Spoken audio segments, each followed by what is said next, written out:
Hello दोस्तों, मैं प्रदुम। आज आप सबके बीच फिर से एक नई horror mysterious historical horror story के साथ उपस्थित हुआ हूँ। दोस्तों, कुछ कहानियाँ महज कहानी नहीं होती, उसमें कुछ खामोश रहस्य छुपा होता है जो कि मैं आज आप सबके बीच एक्सप्लेन करूँगा। दोस्तों, यह कहानी सुनने के बाद आप सबके तो आज होश उड़ जाने वाले हैं, तो दिल थाम कर बैठिए और स्टोरी को पूरा जरूर सुने। दोस्तों, यह कहानी ऐसे ही एक गांव की है। उस गांव में एक ऐसा परंपरा चला आ रहा था। जैसे ही शाम होती थी, उस गांव का हर व्यक्ति अपने घर का दरवाज़ा और खिड़की बंद कर लेते थे। कोई भी अपनी खिड़की से रात में बाहर नहीं झाँकता था। इस दहशत में वो पूरे गांव वाले जी रहे थे। दोस्तों, उन गांव वालों का मानना था बाहर एक ऐसा स्कूल था जिसे लोग भूतिया स्कूल मानते थे। दोस्तों, गांव वाले कहते थे कि उस स्कूल में एक लड़की की आत्मा रहती है और गलती से कोई अगर उस लड़की की परछाई या उसकी आवाज़ को सुन ले तो वह खो जाता था, गायब हो जाता था और उसका कोई पता नहीं चलता था। दोस्तों, हम आज उसी के बारे में बात करेंगे। दोस्तों, यह कहानी बहुत ही इंटरेस्टिंग और भयानक होने वाली है। तो दोस्तों, आप सब वीडियो पसंद आए तो वीडियो को लाइक, चैनल को सब्सक्राइब जरूर करें। तो चलिए हम चलते हैं उस कहानी की तरफ। दोस्तों, यह कहानी कुलदीप की है। कुलदीप एक 24 साल का लड़का था। दोस्तों, कुलदीप उस गांव से बिलोंग नहीं करता था। विशाल के साथ उस गांव में आया था। दोस्तों, कुलदीप बिल्कुल अनजान था। कुलदीप को इस बात से, इस चीज़ों से कोई फ़र्क नहीं पड़ता था। ऐसे ही एक दिन की बात है। कुलदीप, विशाल और गांव के कुछ लड़के एक जगह बैठकर बातें कर रहे थे। दोस्तों, बातों ही बातों में कुलदीप का फ्रेंड यानी विशाल का फ्रेंड जो कि गांव के थे, उन सब के बीच में उस स्कूल की बात छिड़ जाती है। दोस्तों, वह सब स्कूल की बातें करने लगते हैं। वह डरावनी कहानियाँ, डरावनी बातें उन सब के बीच चलने लगती है। इतने में ही कुलदीप को पता नहीं क्या होता है। कुलदीप अचानक से जोर से बोलता है, तुम सब चुप रहो, तुम सबको कुछ नहीं पता है, ऐसा कुछ नहीं होता, ये सब अफवाहें हैं, गांव वालों ने अपने मनोरंजन के लिए ये सब बनाया है। अब तो इतना बोलने के बाद गांव के वो सब लड़के शांत हो गए। दोस्तों, फिर आगे कुलदीप क्या बोलता है, अगर तुम सब चाहो तो उस स्कूल में मैं जाकर एक रात बिताकर आकर तुम सबको दिखाऊंगा और इस झूठ को झूठ साबित करूंगा। दोस्तों, इतना कहते ही विशाल जोर से उसे पकड़कर नीचे बिठा देता है और बोलता है, कुलदीप, तू कुछ भी मत बोल, तू इस गांव के बारे में कुछ नहीं जानता।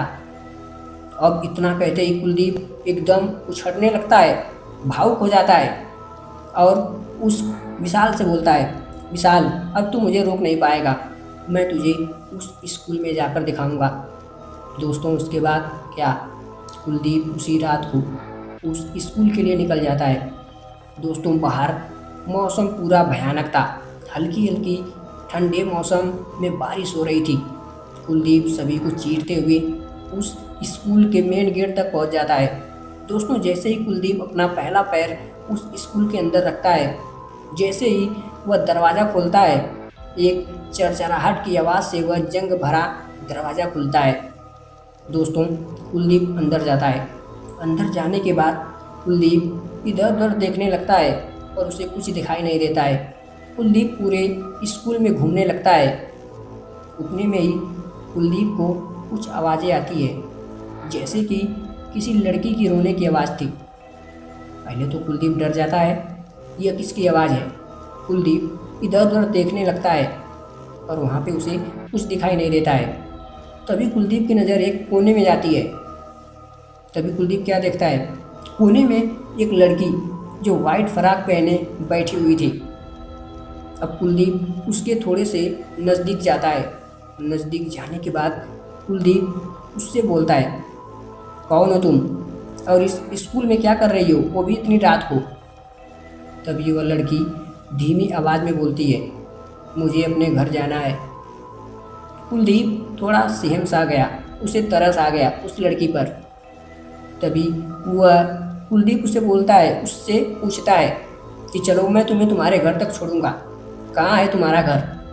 इतने में ही वह लड़की मुस्कुराते हुए अपने सर को ऊपर करती है। दोस्तों, उस लड़की के आंख से खून टपक रहा था।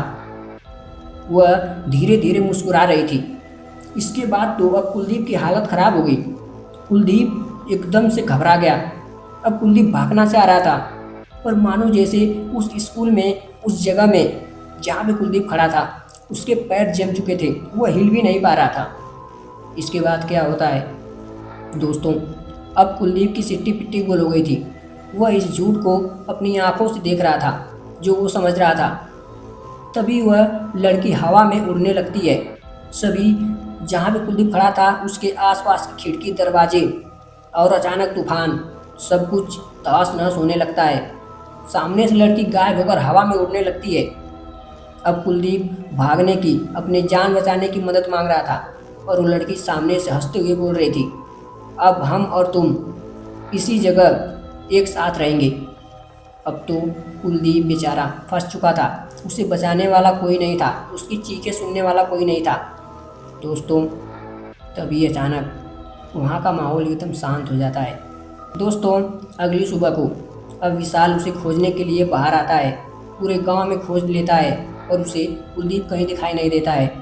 उसके बाद कुलदीप का जूता, जो कि स्कूल के बाहर मेन गेट पे पड़ा हुआ था, अब क्या, अब तो विशाल को भी समझ आ गया था कि रात में कुलदीप इस स्कूल में गया था। दोस्तों, कुलदीप बेवजह अपनी जान गंवा बैठा। दोस्तों, इसलिए हमें किसी भी अंधविश्वास या ऐसी जगह या कोई भी बात, हमें इतना एक्साइटमेंट नहीं दिखाना चाहिए। जो सच है वह सच होता है। कभी कभी सच छुपा होता है जो हमें इन आँखों से भी दिखाई नहीं देता है। तो दोस्तों, यह कहानी अब यहीं पे समाप्त होती है। बेचारा कुलदीप की लाइफ यहीं पे एंड हो जाती है, और जीवन में विशाल को कभी भी उसकी एक झलक तक दिखाई नहीं दी। मानो जैसे वह कहीं लापता हो गया। मिला तो उसका जूता।